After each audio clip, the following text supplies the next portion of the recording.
I call this regular Board of Education meeting to order on Monday, February 23rd, 2026 at 6 p.m. If we could all please stand for the Pledge of Allegiance. I pledge allegiance to the flag of the United States of America and to the republic for which it stands, one nation, under God, indivisible, with liberty and justice for all. Thank you. If we could take a roll call, please.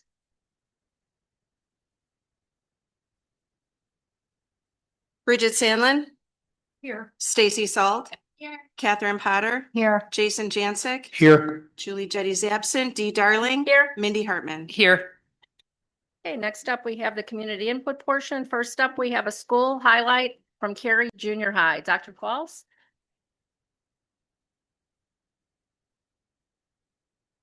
Thank you for having us this evening. Can you click to the next slide, Mr.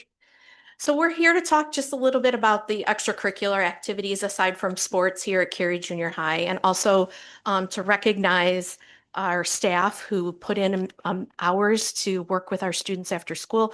I made this graphic to kind of show you what extracurriculars contribute to school. It's not just a place for kids to go after school. It does promote academic growth in addition to some social emotional growth and also some life skills that like leadership, communication, teamwork. And so it's really important in addition to what we're doing in our classroom with content that we provide students a place after school where they can connect and have some great peer relationships and have more engagement with school. So what I'd like to do is to introduce our clubs and their sponsors one at a time. Mr. Shepard. So the first one is Academic Club, and that's run by Mr. Rosenbaum, Matt Rosenbaum, and Eden Sinatine. He's going to talk just a little bit about Academic Club. So Academic Club is a club where we offer kids the opportunity to compete against other schools. We'll be competing against 12 schools this year. We have 2 online tournaments. One we already finished in the fall. We got 3rd place out of 18 different schools. And we have the next tournament actually on Friday, the online tournament. And then we had 53 kids try out, but we were only able to keep 20 because we have to like rotate the kids in and out. So we kept 20 kids, and it was awesome to have that amount of kids that really wanted to come out and partake and be part of answering trivia questions and going up against other schools. And so it's a lot of fun to get to do that. So that's kind of what we do for Academic Club. The next is Anime Club, run by Gina Chesney and Margaret Abushama.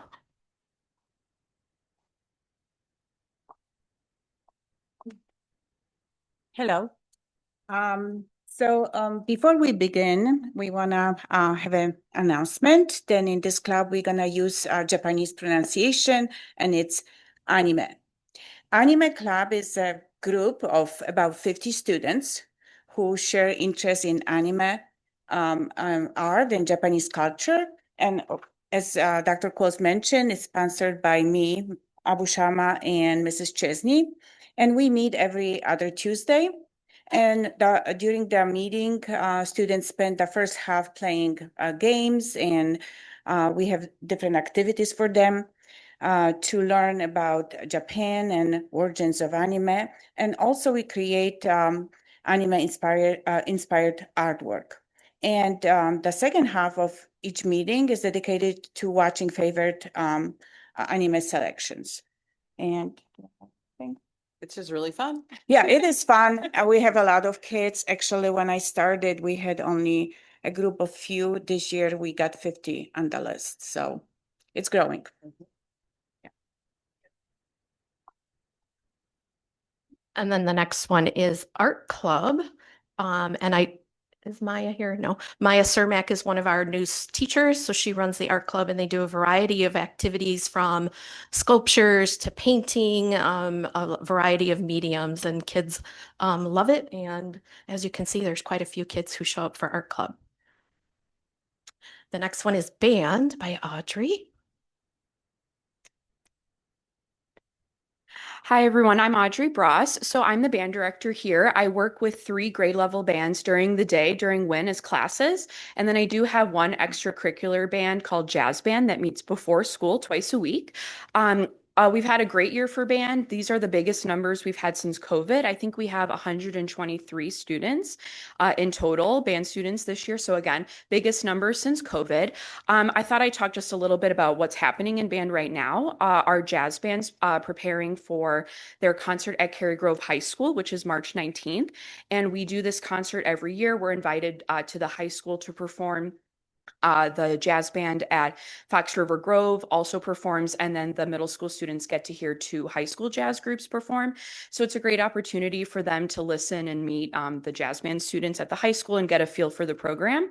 My concert band students, some of them, I think it's about 40 to 50, are also participating in solo and ensemble festivals. So that's what they're working on right now. And this is a totally optional opportunity for students to prepare a piece, either a solo by themselves or to work in an ensemble, which is a small group. And they'll prepare a piece mostly on their own time, and they'll perform in front of a judge, and the judge will work with them a little bit and then give them a score. And then based on their score, they get a medal. So I like to call it the Band Olympics. So that's what they're currently working on. And again, it's totally optional. So it's really great opportunity for students to kind of be leaders in the band. Yeah, that's about it. And then we have the Broadcast Club, which is also run by Mr. Rosenbaum. You're going to find that these same people sitting here are running multiple clubs. So the Broadcast Club was a piloted club that Mr. Shirley approved while Dr. Qualls was actually out.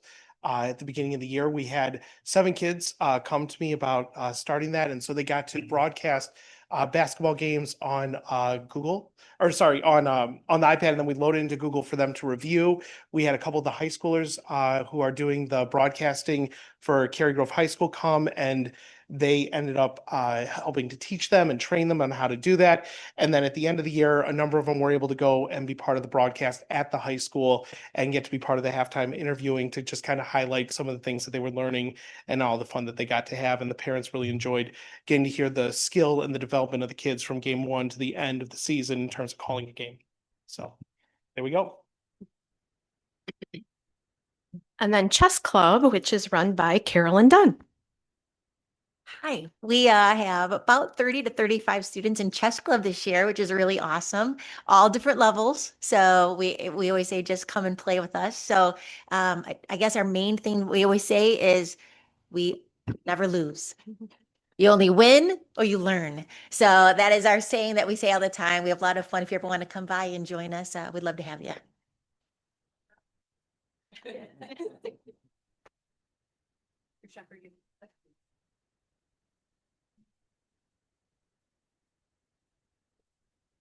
And then we have choir run by Ashley Zazokos. Hi, everyone. So yes, I run the choir here. It's an after-school program.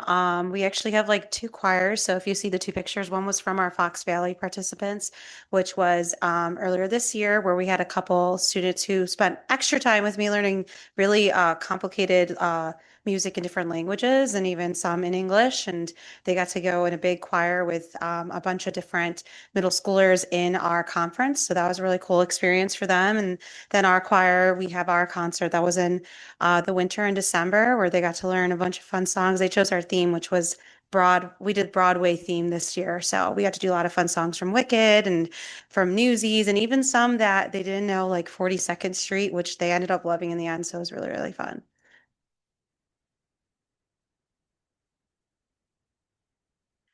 And then our Dragon Activity Board run by these 3 ladies, Katie Baker, Carrie Wisser, and Becca Waters.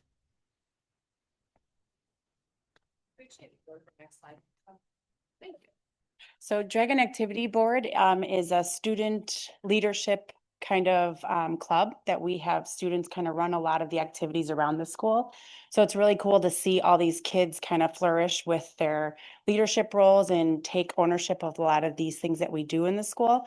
And it's really run by them. So we will offer something to them. They'll kind of get a list and we'll kind of go through the process and say, what do you want to do this time around? So there's a lot of things that we do throughout the year, if you could see behind me.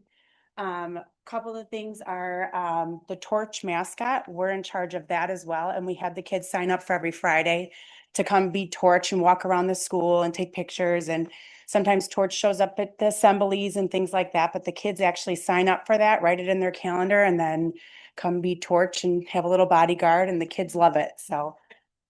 We did candygrams this year. We did Valentine's Day candygrams. Students came up with that instead of doing the candy canes that we do. So that was a really cool fundraiser to see the kids taking ownership again, collecting the money and organizing it for the kids. So it was really neat to see that. And then I think the rest. All right, and then aside from the school, we also have several community events. So we really encourage the students to get involved in the community, give back. That's where a lot of our fundraising money has gone. So you can see a couple of the events, Veterans Day and pad lunches. We work with Dr. Falls, and we've actually had students pack lunches, pack cookies, and little notes for veterans to give back to the community here in Cary. And in addition, also the Monster Mash, that would be probably our biggest event. So that's how we get a lot of students to start in 6th grade and stick with it. 7th and 8th grade have representation from all 3 grades, and the students love planning it and seeing their work in one of our biggest events of the year. And then our last event we do for the year is coming up is 5th grade orientation. So the students, we have about on average 20 to 30 students every meeting. We meet every other week. And they plan the 5th grade orientation. So they actually come up with the rotations and the scripts that they're going to give to the 5th graders.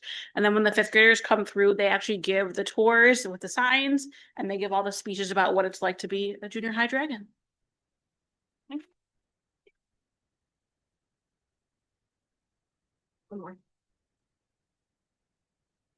And then Drama Club, which is also run by Carolyn Dunn. Yeah. So drama club's another fun place. I would love y'all to come sometime, but we do a lot of improv there, just because there's no prep and things like that. But we really work on developing creativity, teamwork, go with the flow, give some gifts to other people, participate. I think it's really helping them gain their confidence, helps with public speaking. It helps in so many areas, I think, no matter what they do in life. And we do have students who will just sit and watch and hang out with us. And there are others who get up there and just keep developing those skills. So we have a lot of fun, again, about 30 to 35. Then we start worrying about auditions for the musical. We kind of help them through that, because for 6th graders, a lot of time it's their first time ever trying to audition for something. And we do relate it to like a job interview. So we talk about what it's like to walk into a room, what should you do when you're leaving the room, and how you should talk and things like that. So a lot of good life skills, I think, in Drama Club. And then we run a Dungeons and Dragons Club, and that's run by Mr. Judson, who I don't believe is here this evening. So there's a lot of creativity that goes on in that club. And then we have a homework club, which is run by Tama Ostro. So the homework club, we don't have pictures of kids here. We have different kids that show up every single week. We do run 4 days a week, Tuesdays through Fridays. We have an hour, and we do run 2 rooms. We have one room in the library for just everyone is welcome. And then we have another room that's specifically for students with IEPs. The IEP room is staffed by special education staff every single day. And the general education room has certified teachers there every single day. Kids can come in to get help with their homework. Kids can come in to work on group projects. They can come in to study for a test, because maybe that's not a skill they've developed in the past. So it's really great for them to have access to these teachers. The teachers are so generous with their time.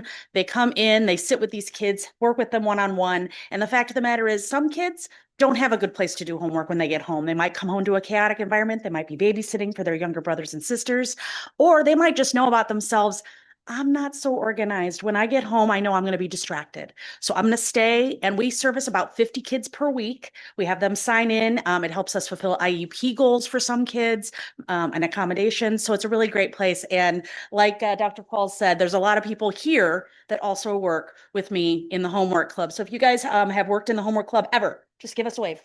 Yeah. So a lot of, like she said, a lot of repetition, but it's a great program, and I'm so glad we can offer it to the kids. And then Game Club, and that is run by Jen Weinhammer. Hi, guys. I also co-sponsor it with Ryan Nelson.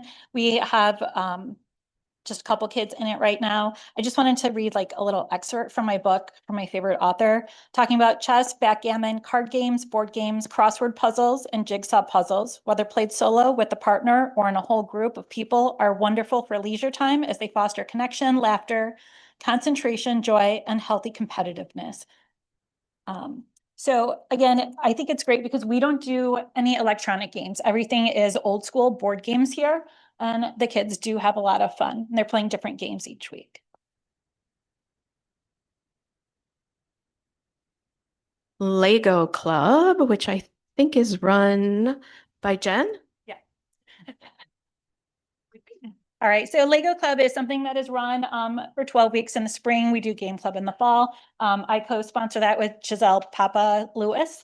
The kids who come every week, they continue to come and build. So I save their projects from week to week, and the kids continue to build upon what they've done the previous week. And they are so creative, and they really wish that they could have this club longer than 12 weeks. So. And then Media Club is run by Tama Ostro and Katie Marshall.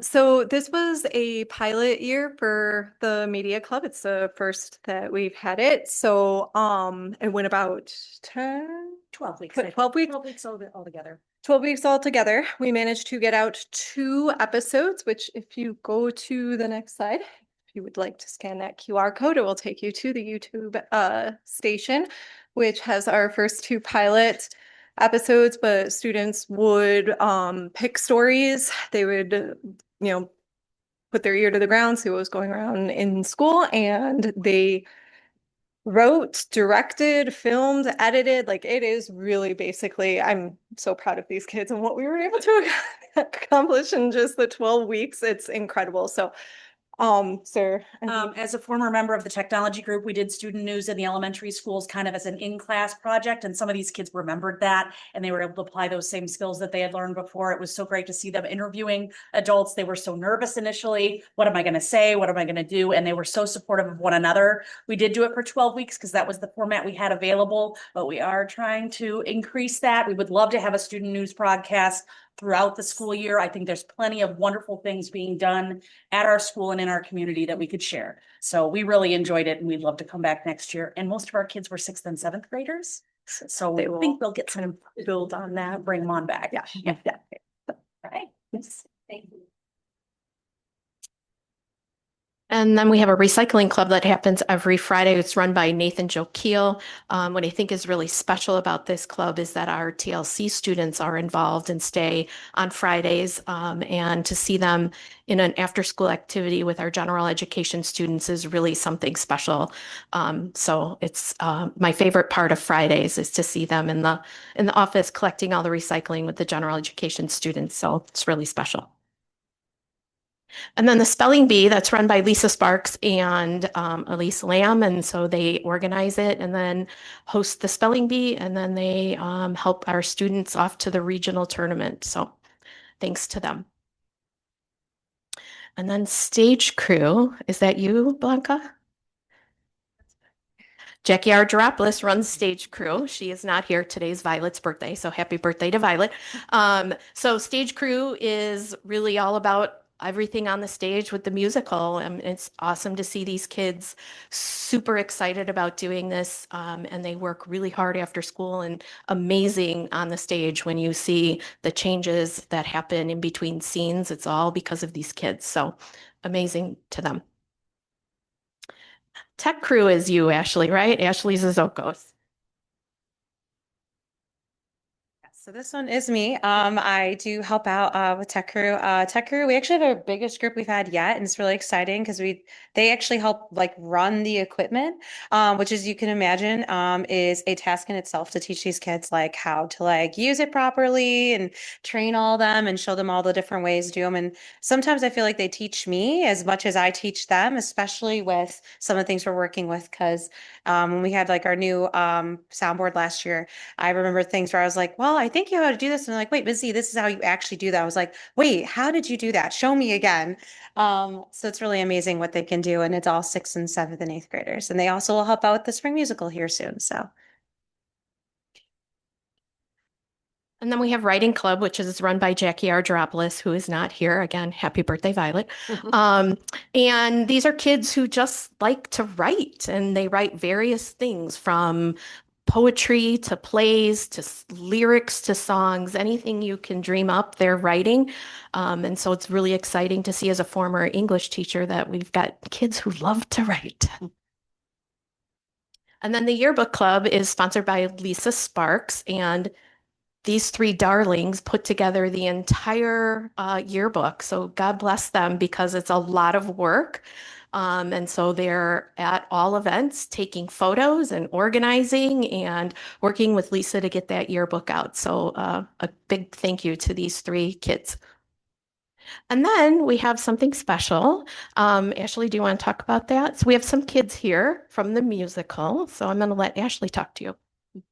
Education, because I think we're seeing higher and higher numbers in our extracurricular programs because of the activity bus and the funds that you're putting towards that. So thank you so much for that. I do think that that is why we're seeing such an increase and a willingness to stay. I also want to thank all of these teachers here who put in a lot of work after school when they don't have to, when they can get in their cars and go home, but they choose to spend it here enriching the lives of our students. So thank you all so very much. Thank you.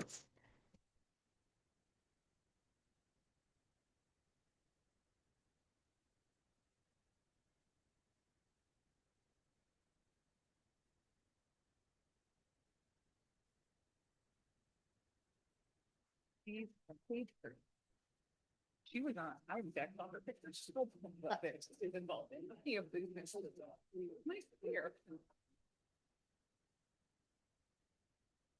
He's definitely. When are we ever introducing something else for this part? I think okay, so what do I do? How do I want to do this? How do I want to do Okay. Okay, next up, we have some staff recognition. Dr. Thomas will be up next.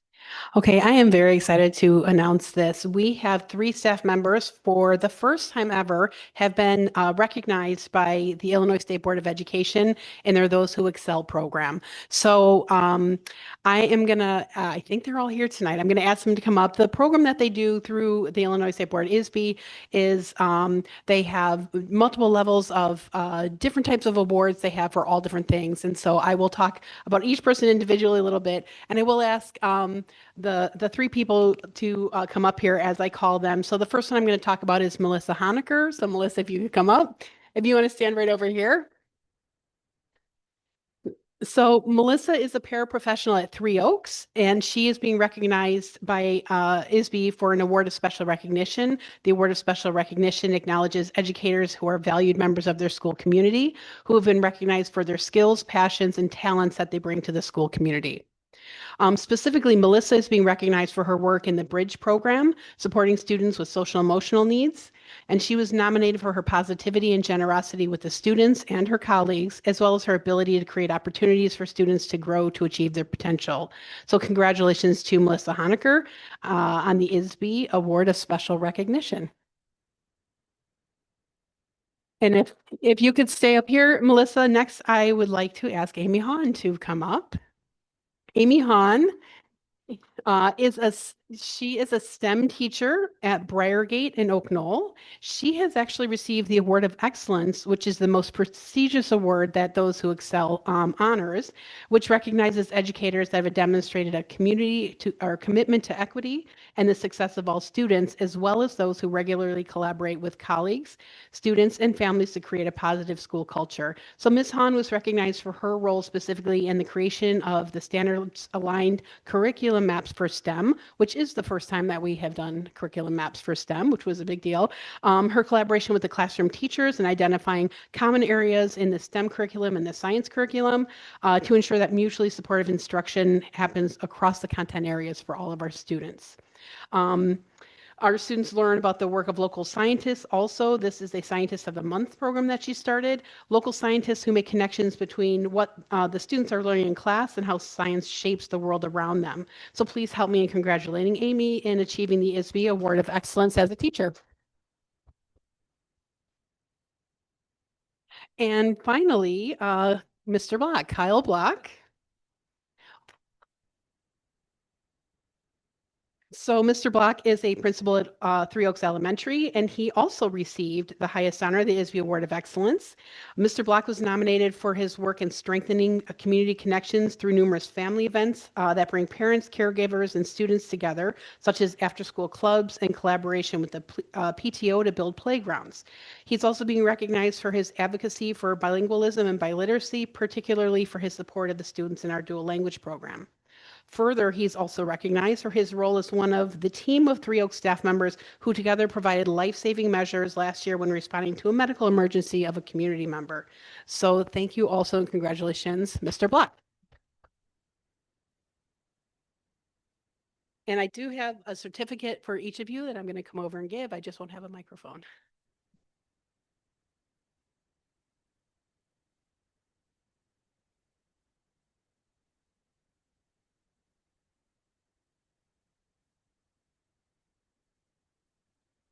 I don't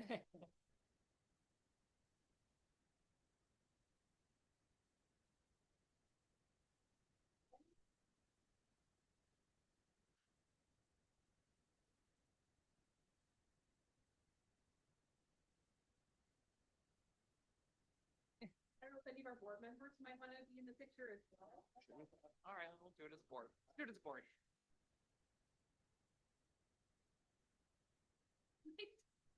But I pointed out more screen. So there you go. There we go.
Okay, next up, we have public participation.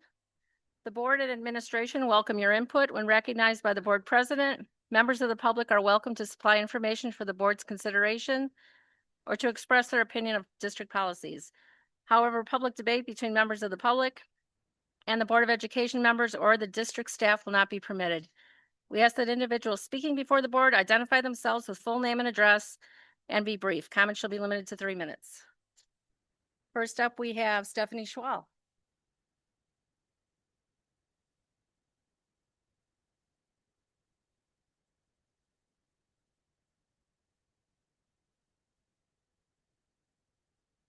Green. Hi. Hello. Good evening, everybody. My name is Stephanie Schwal. I am up here tonight. I am a representative of the Cary Basketball Association, also known as the CBA, and I wanted to express my opposition to the proposed fee increase for the gym facilities. The CBA is the premier league in Cary for kids to play basketball and also the only one. Our park district doesn't offer basketball. So the CBA is a volunteer run organization, and we currently have close to 700 kids enrolled in the CBA. Most of them are Cary and a lot of them are District 26. So that being said, if you could take a look at the little handout that I provided earlier, you could take a look at the pie chart there. The dark blue, which is about 50% of the pie chart, that represents the cost of gym rental for us. That is by far above and beyond the biggest expense of the CBA. Increasing gym space by even just a little bit is going to really impact our families. And our goal is to make sure that we provide a fun, safe, awesome youth sports program for everybody in our town at an affordable price for our families. In fact, one of my colleagues here is able to negotiate other gym space based on District 26 prices. So if there is an increase in District 26 prices, it's going to go up not just for the gym space cost here, but also in other facilities because we have so many kids that we have to spill over to other gyms in the area. I think that it would be really beneficial if the board chose not to increase the costs for our families. Right now, I think the district is in pretty good financial shape historically.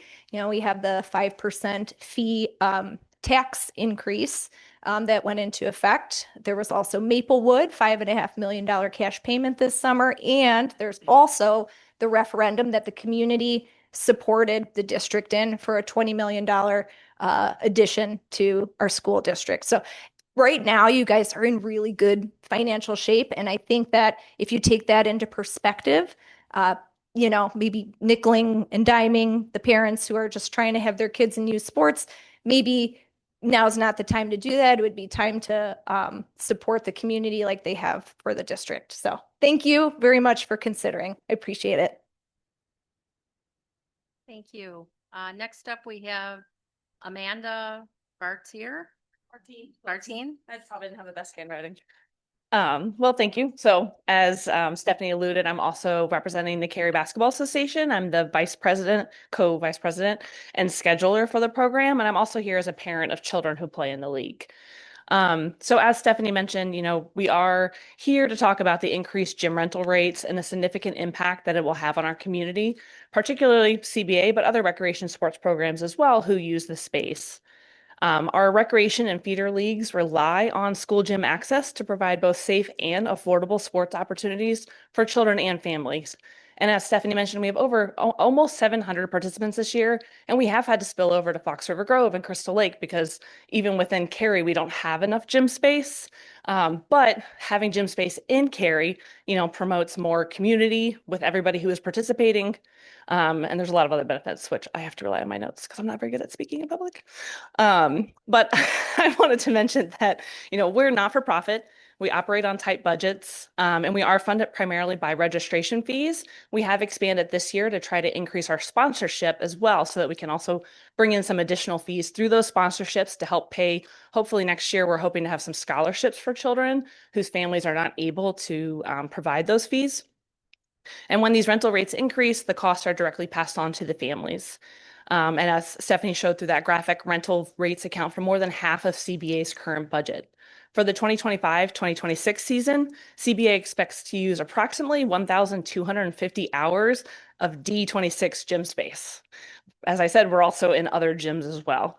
And a $10 increase for this will represent a $12,500 increase in our rental fees next season. Now, for many households, you know, this modest increase in fees can mean the difference between participation and sitting out for a season. As you're probably well aware, community sports programs like CBA also offer direct support to the schools because they promote physical fitness and healthy habits, they strengthen school community relationships, and they also create a feeder system that supports middle and high school athletic programs. Now, a few years ago, when I first started on the board, D26 doubled the gym rental rates. And CBA adjusted to that budget and absorbed the increases, but we did have to increase our rates for our families as well. And ultimately, it's taken several years for CBA to kind of rebuild its reserves following this rate increase. And we also continue to face other increases such as referee fees. So another rental rate this soon will put us in a difficult position, and we will have to ultimately raise rates again. And so I was hoping to propose two different potential options. You know, we do understand the snow removal fee. I think that's 100% reasonable that CBA should be asked or other entities should be asked to pay for that if we're the only ones using the gym. But for the rental rates, it would be helpful if we could do a phased in rate increase, perhaps $5 this year and $5 the year after that. or have a plan in place to ensure that rates remain fixed for a minimum of 3 years so that we can plan appropriately for our budgets. Thank you. You. Were there any other speakers tonight that didn't sign up? Okay, hearing none. Next, we'll go to the open forum. There were 6 FOIA requests this month. FOIA requests can be found on the agenda. Next, we have board comment. First up, Mrs. Hartman, anything tonight? One, I want to say thank you to all of our junior high staff who is here, who takes the time to lead clubs. I saw my own junior high student in several of those pictures, so I know you guys are working hard and you send her home very extra tired, so something that is going on every day after school.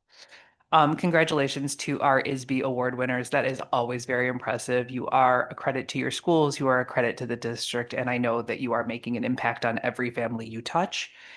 And I want to say I had the chance to attend the Deer Path Mother-Son Carnival on Friday, and it was a good chaotic mess of boys and their moms. And I don't know that we achieved the goal of sons and moms doing anything together, but the boys had a great time, and that was worthwhile. Thank you. Thank you, Mr. Janzik. I just want to echo what Ms. Hartman said about congratulations to our staff members and those who excel. That is not an easy award to get. And also echo our appreciation for the junior high staff. Junior high can be a really tough time for students, and giving those opportunities for students to find their niche here at Cary is awesome. And we know you guys go above and beyond to make that happen. So that was great to see all the different students and all the different clubs and opportunities they have here. So thank you for your extra time. Thank you. Next up, we have Mrs. Potter. Thank you. I'm just so proud of our staff and winning that award and knowing how difficult it is. And if you're listening, it's okay to smile and be proud of the work that you've done. Because I am, and of course, just echo the teachers who are staying late and fulfilling the social needs and stuff of our students after school. Thank you. Thank you, Mrs. Sandlin.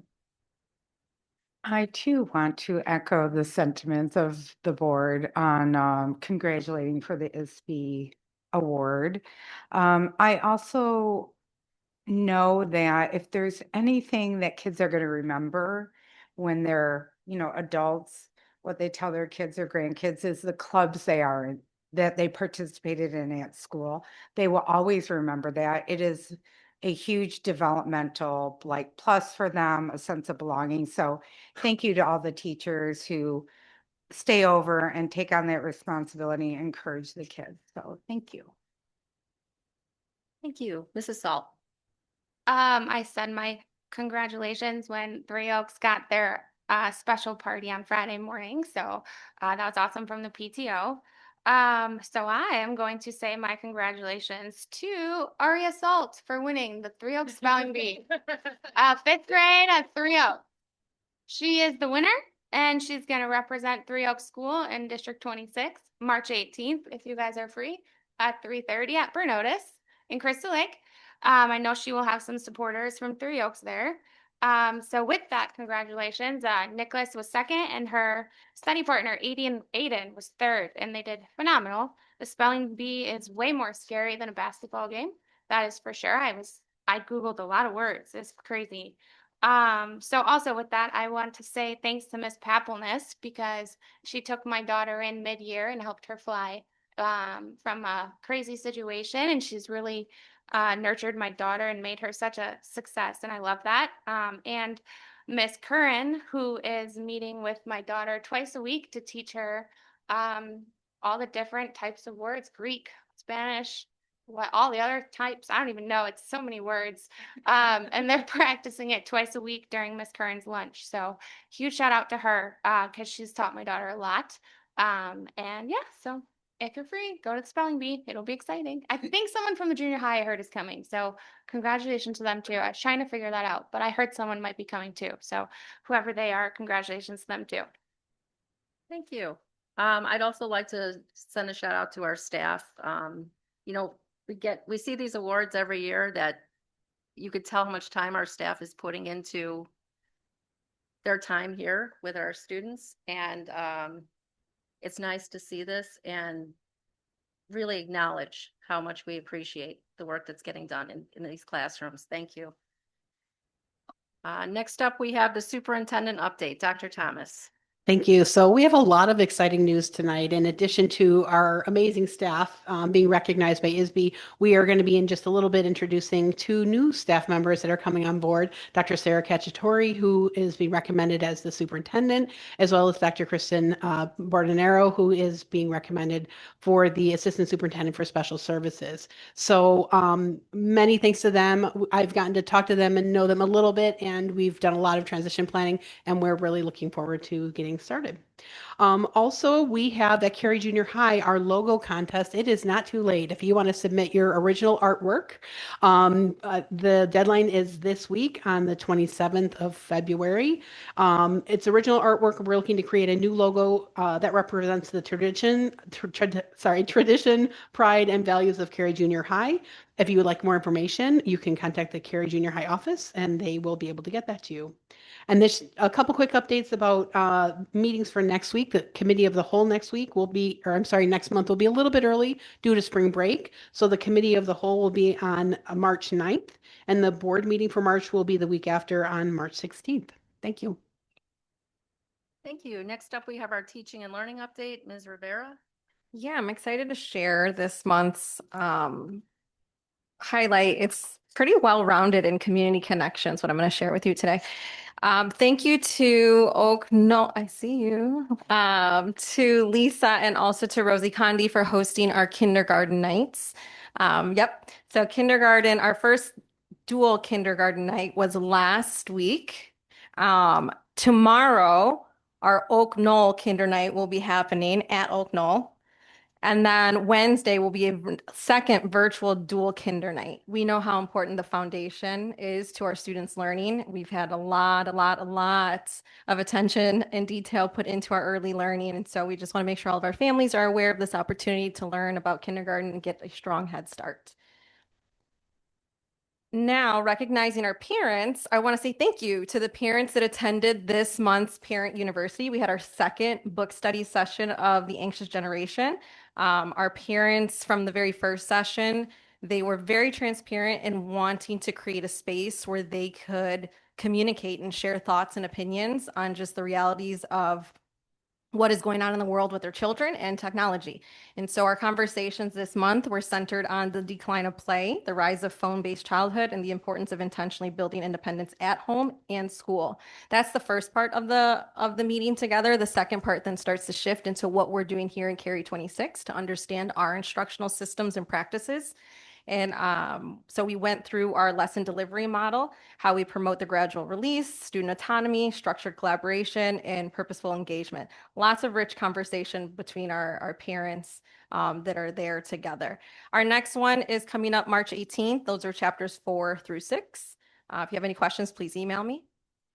Next, I wanted to highlight district collaboration. So we've talked about early learners, we've talked about our parents. Now I want to highlight our staff and just other districts that are coming together to partner with Cary 26. A couple weeks ago, we had Sandwich District 430 reach out, and we had a mutual meeting together to discuss. They asked us many questions related to our literacy systems and structures. And so what started as what they thought was going to be a simple conversation just delved into in-depth conversations surrounding, again, the standards by trimester, the tasks that or the route that we took to build the curriculum maps, and so on and so forth. We then also hosted our Crystal Lake District 47 last week. And again, was it today? No, late last week. So last week they came not only to learn about our assessments through the iReady platform, and then to learn about progress monitoring, what we're doing, what we're continuing to do, areas of success, areas of continued growth. Lots of rich conversations centered there. But then they also went to Three Oaks to observe the day-to-days that take place at Three Oaks, where we talk about, not we, they talk about in-depth conversations, every single student. and they're progress monitoring, they're reflecting on student data, and they're engaging in reflective conversations to goal set with our students, surrounding our students, both in literacy and math. And so from both of those, District 430 and 47, the key takeaway is sometimes I forget all the work that has transpired over the past 3 years. When we leave those conversations, their recognition of the work that our teachers have been doing over the past 3 years is just immense. And then I'm reminded of, wow, there has been a huge lift the past 3 years, and Cary 26 is doing great work. And many, many, many other districts are recognizing that and seeing that. And that's why they're asking to come here to see what we're doing to help support their growth within their own districts. And then lastly, communication from schools are coming out to parents regarding 5 essentials. We've wrapped up Access and iReady. However, iReady in Spanish is about to take place and launch, and IAR is next week. So if you have questions about any of those, please reach out to your schools. Thank you. Just a recap of the committee of the whole. We discussed, we had a review of the bills. We discussed the construction bid approval for the summer of 2026. Discussed facility usage fees, the staffing plan, and the tech plan. Next up, we have the consent agenda. Included are those items that are routine in nature. Should any board member wish to remove an item from the consent agenda, the item will be discussed at the end of section 8. Before we start, I am asking that 7.12, 7.13, and 7.14 be added as 8.5, 8.6, and 8.7, as those are traditionally looked at twice before we vote. Is the board okay with that? Yes. 7.1, closed session minutes from January 5th, 9th, 10th, 12th, 20th, and 21st, 2026. Special Board of Education meetings. 7.2 is the open session minutes from January 5th, 9th, 12th, and 21st, 2026. Special Board of Education meetings. 7.3 is the open and closed session minutes from January 26, 2026. Regular Board of Education meeting. 7.4 are the total bills and payroll for approval are in the amount of $2,151,558.10. 7.5 is the treasurer's report. 7.6 is the resignation, dismissal, and retirement. 7.7 are the employment. 7.8 are the destruction of closed meeting audio recordings. 7.9 are the disposal of assets. There were none. 7.10 are fiscal year 27 balanced budget resolution. And 7.11 is the resolution to approve designee for tentative budget.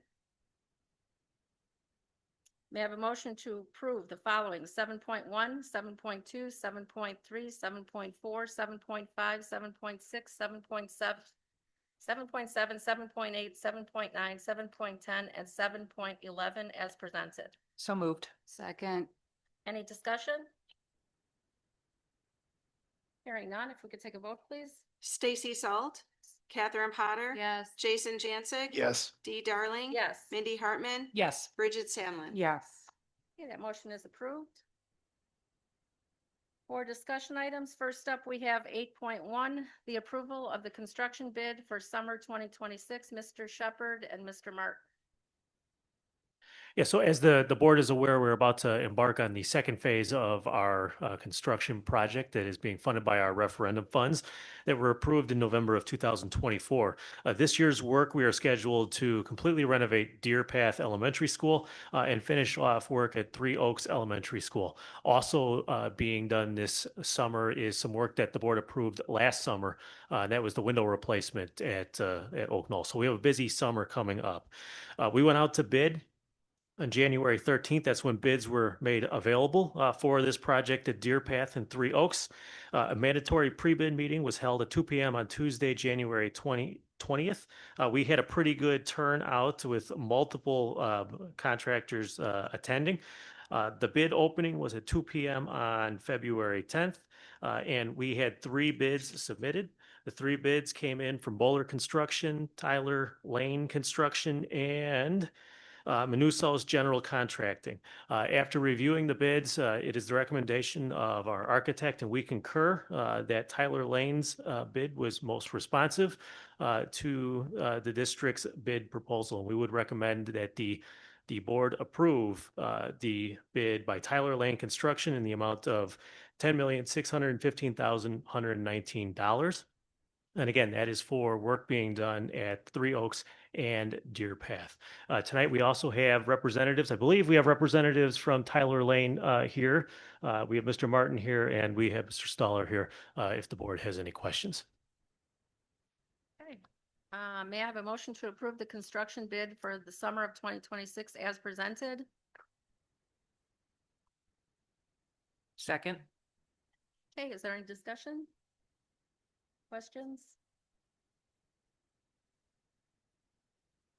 I guess the question I'll ask that I always ask is, are we using skilled union labor for these? Are we, for these projects? I mean, I just want to make sure because we pay prevailing wages, so I just want to. I live in the neighborhood too, so I'm the vice president. We've been trying to get work here, trying to work with the architect in other areas too.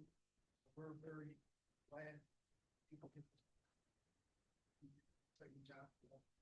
Okay, so we are using skilled. Okay, thank you. Any other questions? Mr. Shepherd, just for those that are watching, the funds that are paying for these projects, these are referendum funds. Yeah, these are the funds that from the bonds that we issued two Decembers ago now, I believe. And the third phase of the referendum funds will be the work done here at the junior high and parking lot improvement. That will be funded through bonds that we issue this fall. If there are no other questions, if we could take a vote, please.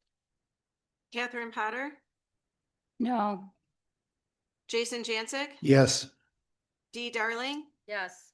Mindy Hartman, Yes. Bridget Sandlin, Yes. Stacy Salt. Yeah. Okay, that motion is approved. Next up, we have the approval of the new superintendent contract commencing July 1st, 2026 through June 30th, 2029. I'm going to read a little something here. Give me a second.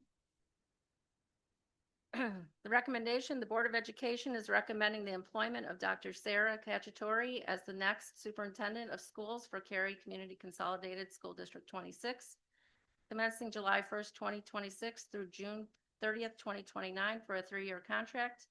Dr. Cacciatore is being recommended to replace Dr. Jennifer Thomas as she ends her term as interim superintendent on June 30th, 2026. The interview process, the approval of our new superintendent is a culmination of comprehensive search conducted by the board via the assistance of the search firm Hazard, Young, and Atia, HYA. The search process included many hours of reviewing application materials, interviewing semifinalist candidates, and carefully assessing the qualifications of candidates. Hold on. In relation to the candidate profile determined by the board in conjunction with feedback received from the community survey and 14 community forums. The board evaluated 12 applicants from a pool of 37 and interviewed 6 before narrowing the search to the 3 finalists. Following interviews with the 3 finalists, together with stakeholder feedback received, the board made the decision to select Dr. Sarah Cacciatore as our next superintendent effective July 1st, 2026.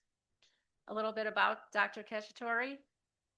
She comes to this position with highly qualifying credentials that include a doctorate of education in curriculum leadership from Northern Illinois University in 2016.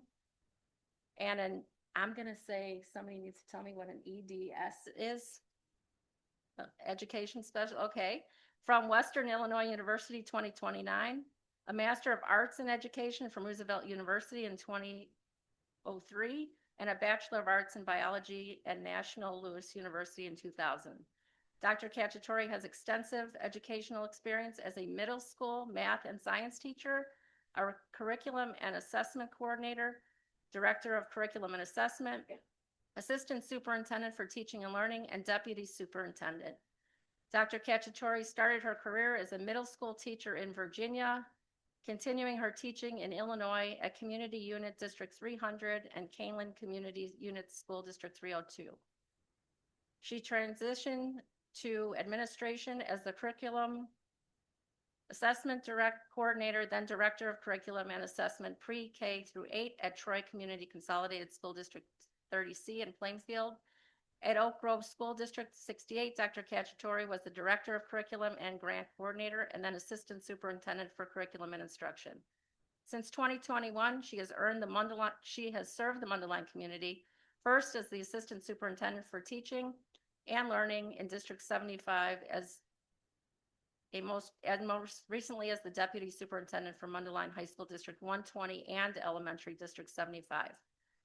The Board of Education is recommending the approval of Dr. Sarah Cacciatore for the position of Superintendent of Cary Community Consolidated School District 26. If approved, Dr. Cacciatore will enter into a 12-month, 3-year contract at a salary of $200,000 that will begin July 1st, 2026 and end June 30th, 2029.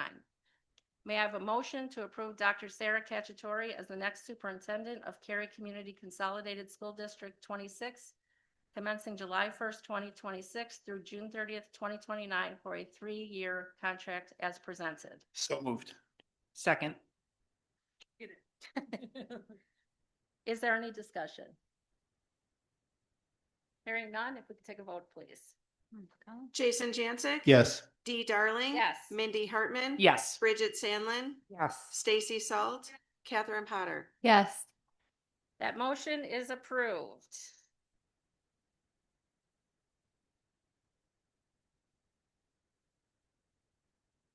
I invited Dr. Cacciatore to come up and say a word if she'd like. Well, Dee, that's really hard to follow. You pretty much covered my entire history. I just wanted to say thank you so much. It's been a pleasure getting to know you and getting to know the community. And I had such a wonderful day here a few weeks ago where I got to meet the students and some of the staff and some of your administrators. And I'm just so excited to be embraced by such a wonderful community. And I can't wait to continue to the great work that you've already started. And it was so nice to hear your teaching and learning report. Started to get a little jittery back there. I was like, oh, this is great. I can't wait. Let's do it. So thank you so much. Thank you.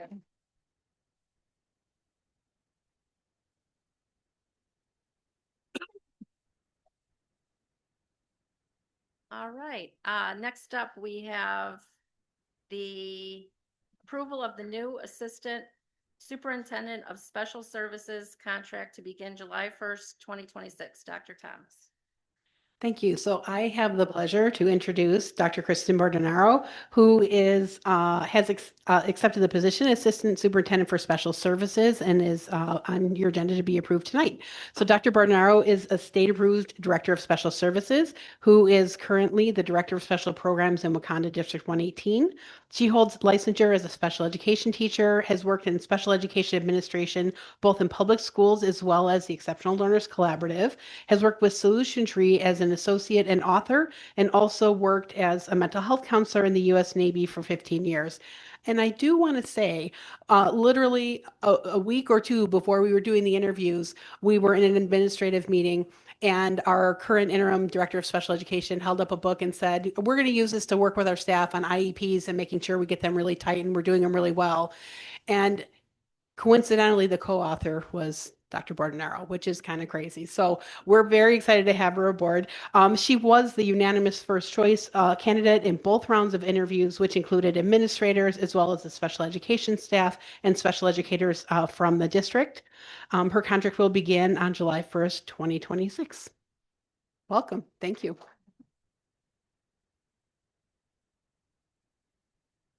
All right. May I have a motion to approve Dr. Kristen Bordonaro's contract to become the next Assistant Superintendent of Special Services beginning July 1st, 2026 as presented? Moved. Second. Any discussion? Hearing none, if we could take a vote, please. Dee Darling. Yes. Mindy Hartman. Yes. Bridget Sandlin. Yes. Stacy Salt. Catherine Potter, Yes. Jason Jansen. Yes. Okay, that motion is approved.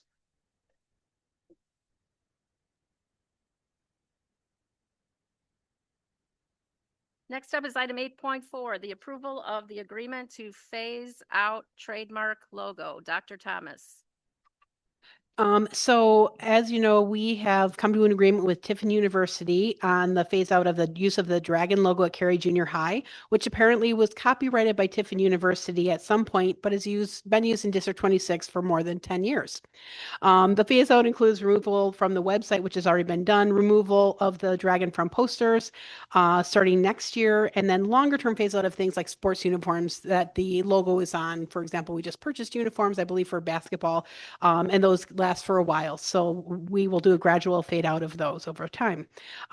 So the agreement is in the board packet tonight. The process with Tiffin was very cordial. I think they used AI to look online and see who's using their logo, and that's how they saw it. And we had no idea that's where it came from. But as I mentioned earlier, our logo contest is underway at Cary Junior High for a new logo. That could be a dragon or something else. So we're looking forward to adopting the new logo, and the agreement, as I said, is in your packet. All right, may I have a motion to approve the agreement to phase out trademark logo as presented? So moved. Second. Any discussion? Well, personally, I'm still hoping we have a dragon, but that's me, and I just want to put that out there. If not, something equally tough. All right. There you go. All right. If there's no further discussion, can we take a vote, please? Dee Darling. Yes. Mindy Hartman. Yes. Bridget Sandlin. Yes. Stacy Salt. Catherine Potter. Yes. Jason Jansen. Yes. All right, that motion is approved. 8.5, we'll bring back the facility usage fees. If we could take another look at that, just because anything that's, we try to bring it forward twice to have two conversations.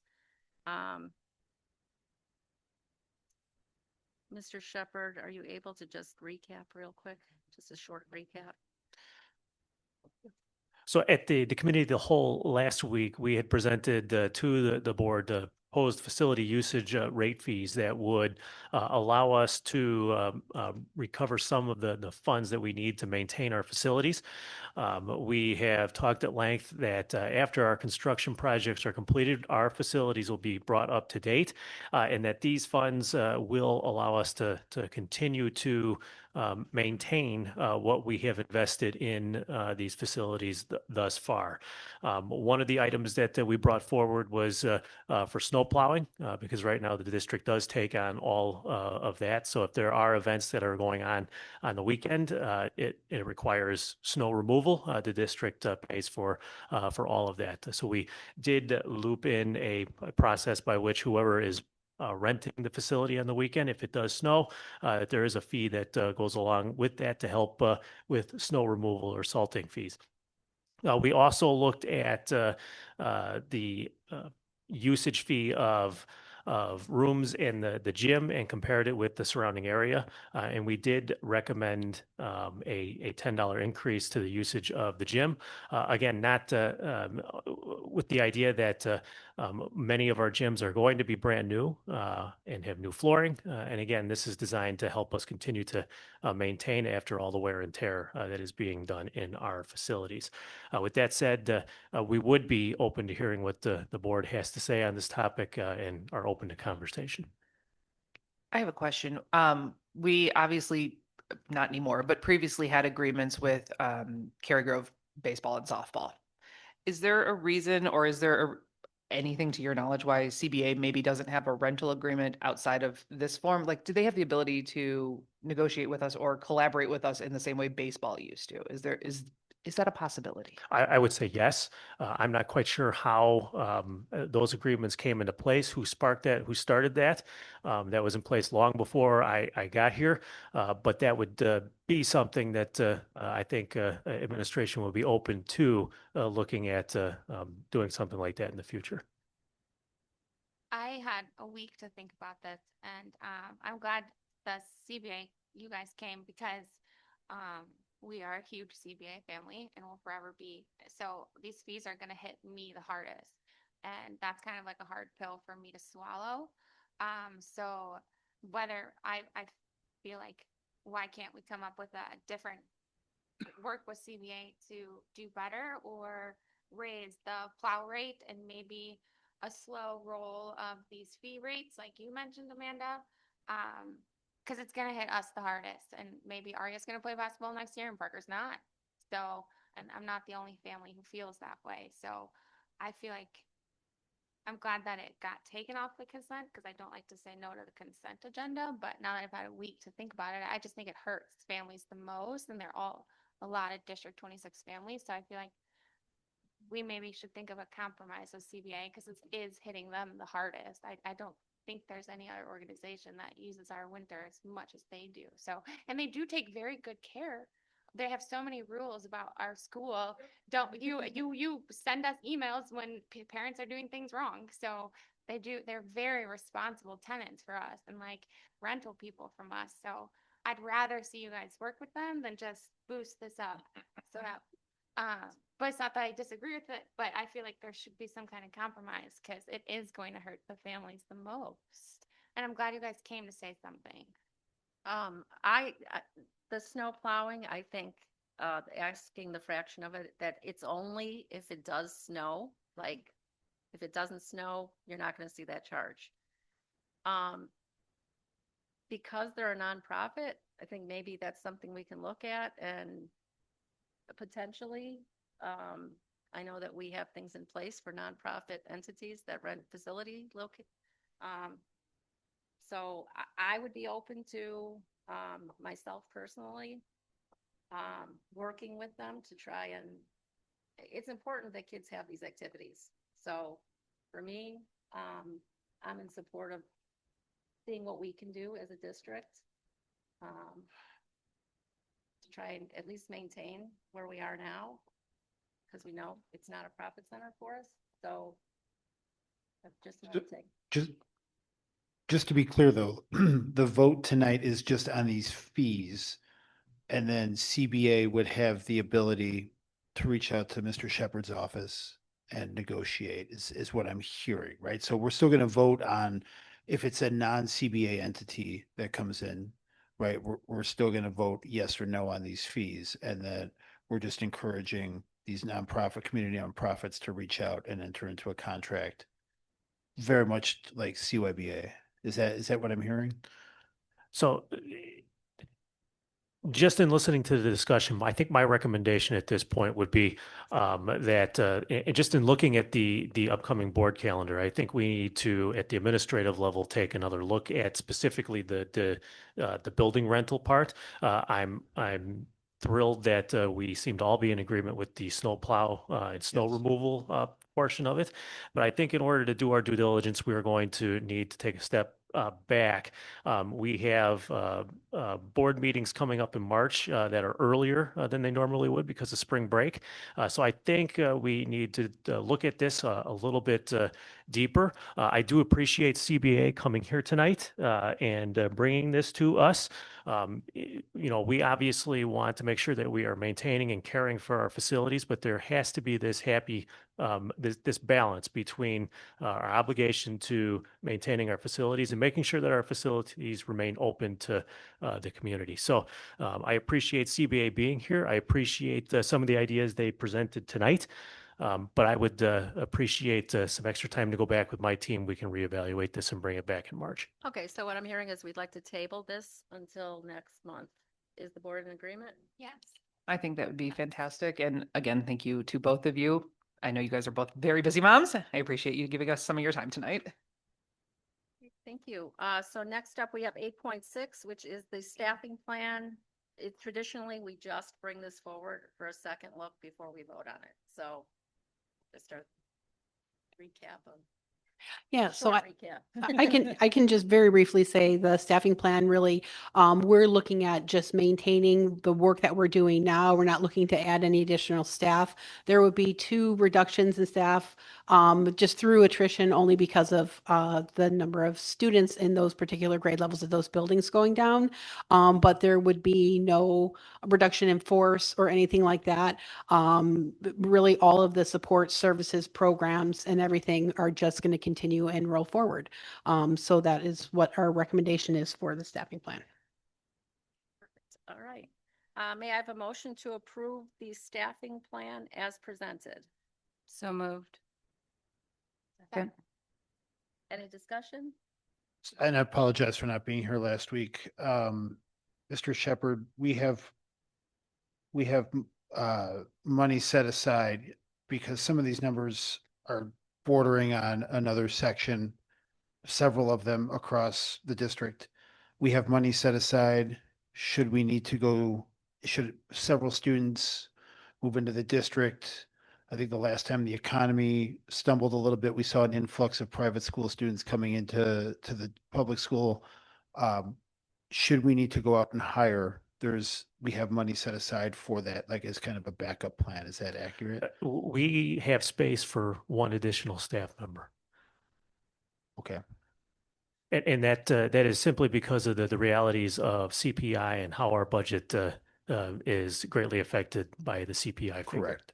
So that negative 110,000, the negative 2.0 that we see there, that's already shifted somewhere else in the budget. Is that accurate? Yes.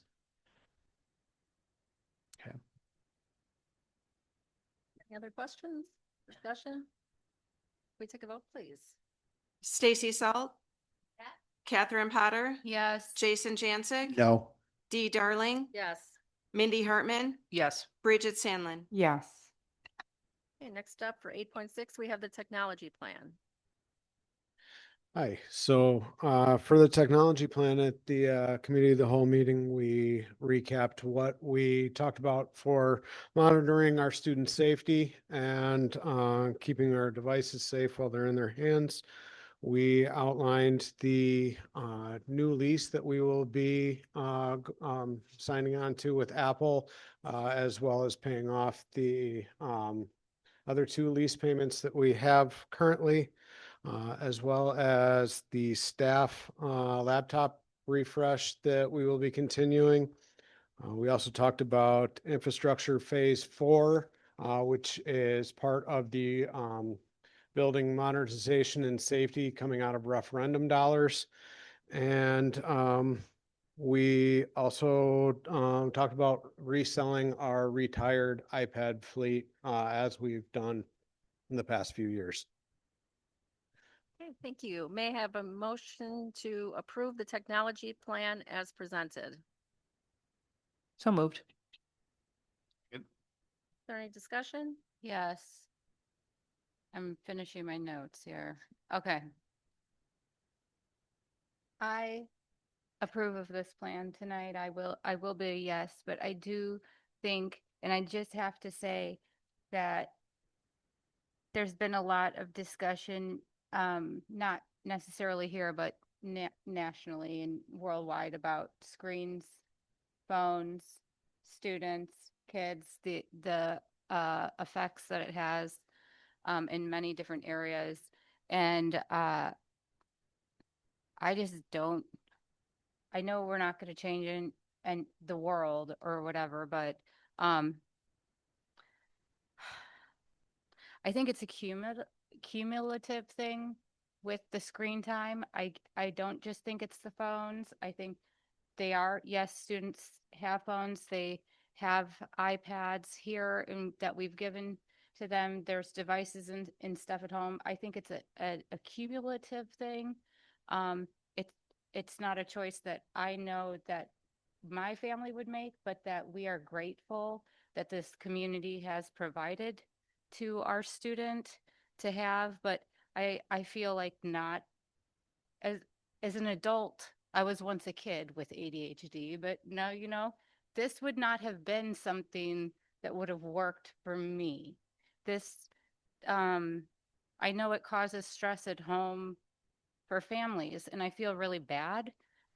The dynamic between parents having to police this, probably staff as well, tension stuff. And I feel really bad. And this plan tonight doesn't add anything. It's not asking for anything more. And I'm going to support that so we can, I'm taking a breath, so we can continue to educate the students, but it doesn't feel good. I just want to say it doesn't feel good inside to think that somehow in some kind of way that I can be contributing to negative effects on students. I just have to get that off my chest and appreciate this time. Thank you. If there's no other comments, if we could take a vote, please. Catherine Potter, Yes. Jason Jancic. Yes. Dee Darling. No. Mindy Hartman, Yes. Bridget Sandlin, Yes. Stacy Salt. Okay, that motion has passed. Next up, we have, there are no further topics for discussion. Next up, we have closed session.